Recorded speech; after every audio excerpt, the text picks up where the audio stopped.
lang hinihingi ko kay Lord, Lord, bigyan mo ako ng mga tao magtitiwala sa akin kahit hindi ako nakatapos. Kasi ang daming tao nagda-doubt sa akin. Bakit ako maniniwala sa iyo? Construction worker ka. Yung Pansit Canton, pangarap ko na yan. Nung first time po namin pumunta ng Salveo office, sobrang nanginginig ako. Nag-pray kami ng mga leaders ko before kami pumunta rito. Sabi ko, sana ito na yung right company para sa amin. Dati po akong construction worker. Grade 6 lang po ang tinapos ko. Hindi po ako magaling sa English. Pag usapang English, busy po ako.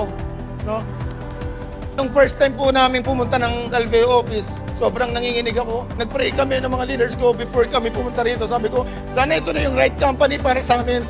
Kasi every time na may ginagawa kasi kaming company, talagang tinutoto namin. For the past 4 companies na pinunta ko po, lahat po kumita po ako ng malaki. Kumita po ako ng milyon. Hindi po dahil magaling ako. Nasa puso ko po kasi yung ginagawa ko eh. And then hindi ko to ginagawa dahil para lang sa sarili ko. Ginawa ko unang una ito dahil may magulang po ako. Nung nagkaanak ako, ginawa ko para sa mga anak ko. And then syempre sa partner ko.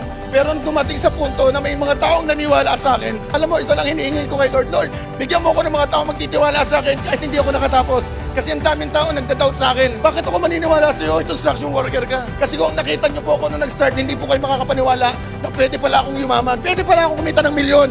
Hindi po ako in-invite. Ako po mismo ang lumapit. Sinabi ko kay Ma'am Rich, kay Pres, sabi ko, long term po ba ito? Kasi kung long term to, workout namin. Pero kung hindi po namin gagawin. Kasi bakit? Ilang beses na po kami pumunta sa isang company, pinibigay ko po talaga ang best ko kasi wala po akong babalikan. Hindi ko pwedeng balikan ang pagiging construction worker. Kasi bakit? Hindi kahit pa kanino, pamilya ko yun eh. Tama, yung Pansit Canton, pangarap ko na yan. Pangarap namin magkakapatid dyan. Diba? Lagi nyo pong tatandaan, wala po yan sa listado ng buhay. Lagi nyo po tatandaan, kung anong kaya mong isipin, yun ang kaya mong gawin. Tama? Kaya pag inisip mo nga, santo ka, santo ka! Kaya tatandaan mo, kahit sino magduda sa'yo, huwag mong pagdududuhan ang sarili mo. Kahit lahat nagduda na, lahat pinagtawanan ka na, okay lang.